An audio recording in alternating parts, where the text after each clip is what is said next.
പൊതുസമൂഹത്തിന് നന്നായിട്ടറിയാം, പൊതുസമൂഹത്തിന് ബോധ്യമുണ്ട്.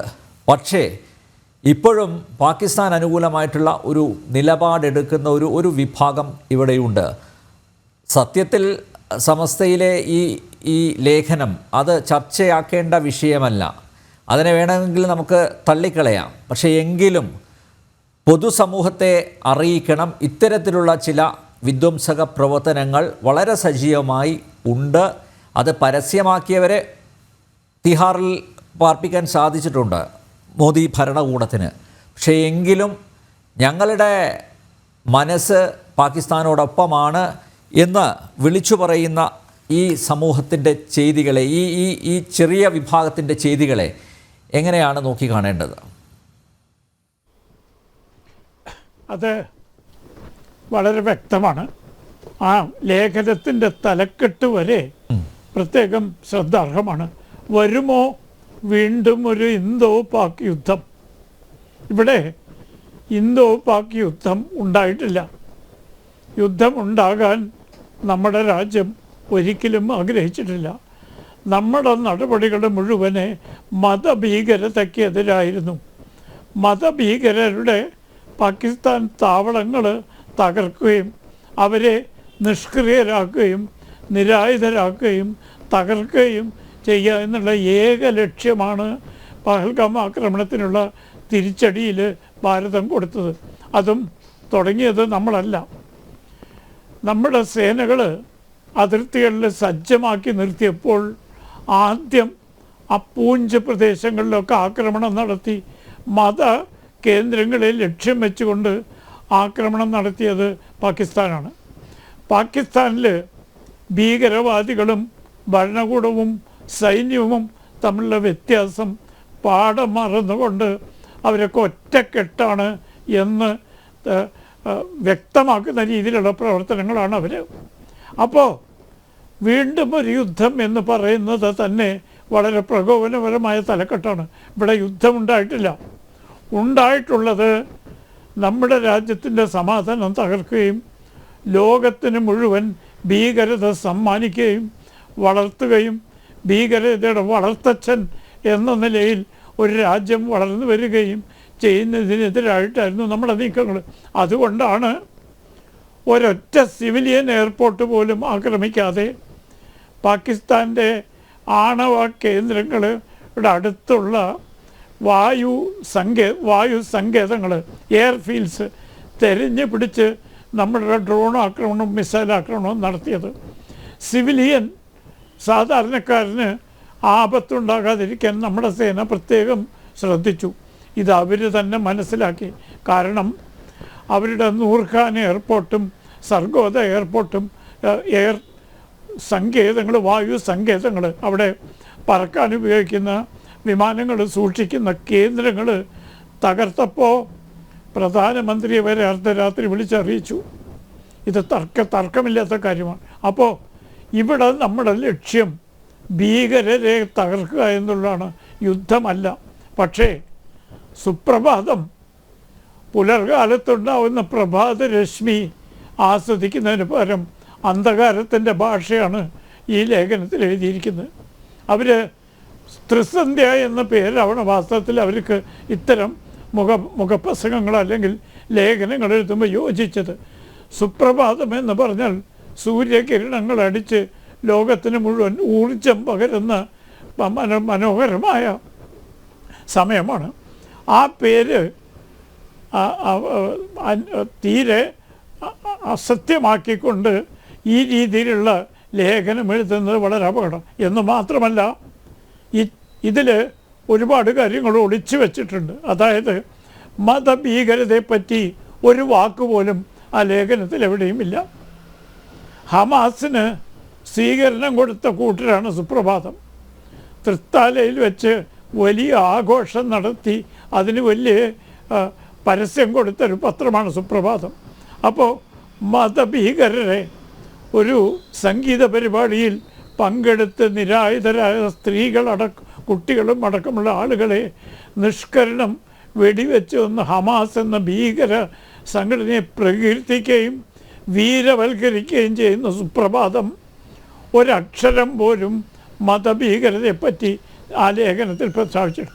മറിച്ച് നമ്മൾ ഒറ്റപ്പെട്ടു, നമ്മുടെ രാജ്യം ഒറ്റപ്പെട്ടു എന്ന അവാസ്തവമായ പ്രസ്താവനയാണ് അതിന് കാരണമുണ്ട്. കാരണം ഇതൊരു പ്രത്യേക ലക്ഷ്യത്തോടു കൂടി എഴുതിയതാണ്. സത്യം പരിപൂർണമായും തമസ്കരിച്ചുകൊണ്ട് അസത്യമായ കാര്യങ്ങൾ എഴുതിയതാണ്. അതിൽ വിചിത്രമായി എഴുതിയിരിക്കുന്നു, നമ്മുടെ പാകിസ്ഥാനെ അറിയിച്ചു. ഈ വാദമാണ് ഇവിടെ പാകിസ്ഥാൻവാദികൾ ഉന്നയിക്കുന്നത്. പാകിസ്ഥാന് പോലും അങ്ങനെ ഒരു വാദമില്ല. അവരെ നേരത്തെ അറിയിച്ചിരുന്നെങ്കിൽ അവരുടെ വായു സങ്കേത കേന്ദ്രങ്ങളൊക്കെ പരിരക്ഷിക്കുമായിരുന്നു. മറിച്ച് നമ്മുടെ മിസൈലുകൾ, നമ്മുടെ ബ്രഹ്മോസ് മിസൈലുകൾ, നമ്മുടെ സുദർശന മിസൈലുകൾ വളരെ വ്യക്തമായും കർക്കശമായും കൃത്യമായും ലക്ഷ്യം കണ്ടെത്തിയപ്പോൾ തകർന്നത് പാകിസ്ഥാൻ്റെ യുദ്ധശേഷിയാണ്. യുദ്ധം ചെയ്യാനുള്ള ശേഷി പോലും തകർത്ത പാകിസ്ഥാനോട് നമുക്ക് യുദ്ധം ചെയ്യേണ്ട ആവശ്യമെന്താ? അപ്പോൾ സുപ്രഭാതം വിലപിക്കുന്നു, ഇനിയൊരു പാക് യുദ്ധമുണ്ടാകും എന്ന് വെച്ചാൽ ഇപ്പോൾ ഉണ്ടായി എന്നല്ലേ അർത്ഥം? ഇപ്പോൾ ഉണ്ടായത് യുദ്ധമല്ല, ഇപ്പോൾ ഉണ്ടായത് ഭീകരവിരുദ്ധ പ്രവർത്തനത്തിൻ്റെ വിജയപ്രദമായ ഒരു പരിസമാപ്തിയാണ്. പാകിസ്ഥാനിൽ അറിയപ്പെടുന്ന ഭീകര കേന്ദ്രങ്ങൾ മുഴുവൻ തകർത്തു. ആ ഭീകരരുടെ മയ്യത്തിൽ പാകിസ്ഥാൻ്റെ പ്രമുഖ നേതാക്കളും പട്ടാള നേതാക്കളും പങ്കെടുത്തത് ലോകം മുഴുവൻ കണ്ടതാണ്. അപ്പോൾ ഭീകരരെ സഹായിക്കുന്നത് പാക് പട്ടാളവും ഭരണകൂടവുമാണ് എന്ന വസ്തുത സുപ്രഭാതം പ്രസ്തം കണ്ടില്ല എന്ന് നടിക്കുകയാണ്. ഇതാരെ തെറ്റിദ്ധരിപ്പിക്കാനാണ്? പണ്ടാണെങ്കിൽ ഇവിടുത്തെ മുസ്ലിം ജനസാമാന്യം ഇതിലൊക്കെ വീഴുമായിരുന്നു. ഇപ്പോൾ അവരിൽ കാര്യമായ മാറ്റങ്ങൾ വന്നിട്ടുണ്ട്. മുസ്ലിങ്ങൾക്ക് വേണ്ടി വാദിക്കുന്ന ഒവൈസി നമ്മുടെ വിദേശ സംഘത്തിൻ്റെ അംഗമാണ്. സാൽമൻ ഖുർഷീദ് എന്ന പ്രശസ്ത അഭിഭാഷകൻ പണ്ട് വിദേശ മന്ത്രാലയത്തിൽ ഉണ്ടായിരുന്ന ആളാണ്.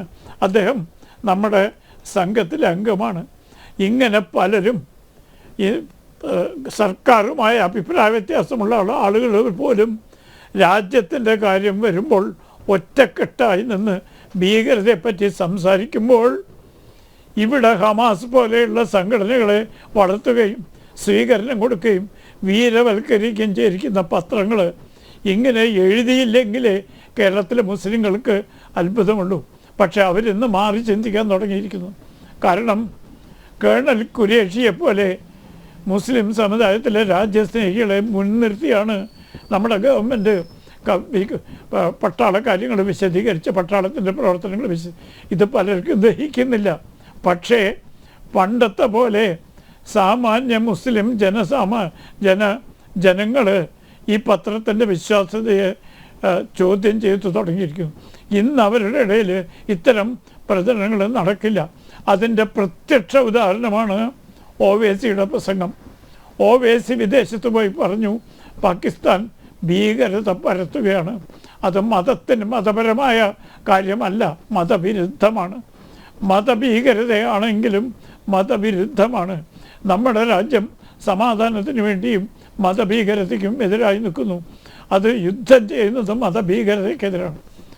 ഒവൈസിയെ പോലെ ഒരു പ്രമുഖ മുസ്ലിം നേതാവിന് മനസ്സിലായത് കേരളത്തിലെ സമസ്തയ്ക്ക് മനസ്സിലായില്ല എന്ന് വിശ്വസിക്കാൻ പ്രയാസമുണ്ട്. അപ്പം മനസ്സിലാകാഞ്ഞിട്ടല്ല, എന്തോ പ്രത്യേക ലക്ഷ്യങ്ങൾ വെച്ചിട്ടാണ്. ആ ലക്ഷ്യം നടക്കാൻ പോകുന്നില്ല. കാരണം മുസ്ലിം ജനസാമാന്യം, പ്രത്യേകിച്ച് സ്ത്രീജനങ്ങൾ മാറിക്കഴിഞ്ഞു. അവർ കാര്യങ്ങൾ അപഗ്രഥിച്ച് എല്ലാം മനസ്സിലാക്കിക്കൊണ്ട് വ്യക്തമായ ധാരണകൾ വെച്ച് പുലർത്തുന്ന ഒരു ജനസമൂഹമായി. പണ്ടത്തെ പോലെ ആട്ടിൻ പറ്റത്തെ പോലെ മതമേലധ്യക്ഷന്മാർ ഓടിച്ചാൽ ഓടുന്ന വർഗത്തിൽ നിന്ന് അവർ വ്യതിചലിച്ച് വളരെ ബുദ്ധിപൂർവ്വം ചിന്തിക്കാനും കാര്യങ്ങൾ മനസ്സിലാക്കി തീരുമാനമെടുക്കാനുള്ള കഴിവ് ആർജിച്ചുകൊണ്ടിരിക്കുകയാണ്. പ്രത്യേകിച്ചും വിദ്യാസമ്പന്നരായ മുസ്ലിം യുവക്കന്മാർ പലരും വഴി തെറ്റിപ്പോകുന്നില്ല എന്ന് ഞാൻ പറയുന്നില്ല. പക്ഷേ അത് ഒരു ഒരു ഒരു പാളിച്ചയായിട്ട് മാത്രം നമുക്ക് കണ്ടാൽ മതി. പൊതുവേ കേരളത്തിലടക്കമുള്ള മുസ്ലിം ജനസമൂഹം ഒറ്റക്കെട്ടായി രാജ്യത്തിൻ്റെ പിന്നിലാണ്. മുസ്ലിം മതഭീകരതയെ അവർ തള്ളി പറഞ്ഞിട്ടില്ല എന്നുള്ളതൊരു സത്യമാണ്. അതിന് അവർക്ക് അവരുടേതായ കാരണം. പക്ഷേ അതിനെ സഹായിക്കുന്ന നിലപാട് സുപ്രഭാതമോ സമസ്തയോ ഹമാസിനെ സഹായിക്കുന്ന നിലപാട് കേരളത്തിലെ ജനസാമാന്യ മുസ്ലിങ്ങൾ കൈക്കൊള്ളുന്നതെന്ന് വൈമുഖ്യം പരസ്യമായി കാണിച്ചു തുടങ്ങിയിരിക്കും. ഇത് വളരെ ശുഭോദർഗമായൊരു മാറ്റമാണ്.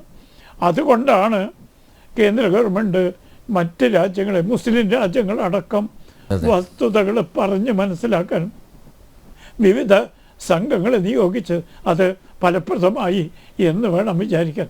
അതുകൊണ്ട് ഇത്തരം തലക്കെട്ടുകളുള്ള ലേഖനങ്ങൾ തീർച്ചയായും ചർച്ച ചെയ്യണം. അതിൻ്റെ പൊള്ളത്തരം പറഞ്ഞ് മനസ്സിലാക്കേണ്ടത് സാധാരണ മുസ്ലിം ജനസമൂഹത്തെയാണ്, പ്രത്യേകിച്ച് സ്ത്രീകളെ.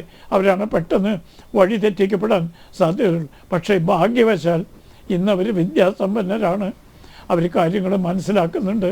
ഇത്രയും കാലം അവരെ ചതിക്കുകയായിരുന്നെന്നും വഴിതെറ്റിക്കുകയായിരുന്നെന്നും കപടമതേതരവാദികളുടെ വാദങ്ങളൊന്നും നിലനിൽക്കത്തല്ല എന്നുള്ള ബോധം അവർക്ക് വന്നു തുടങ്ങിയിട്ടുണ്ട്. അപ്പോൾ ആ രീതിയിലുള്ള ചർച്ചകളാണ് നമുക്ക് അത്യാവശ്യമായിട്ടുള്ളത്.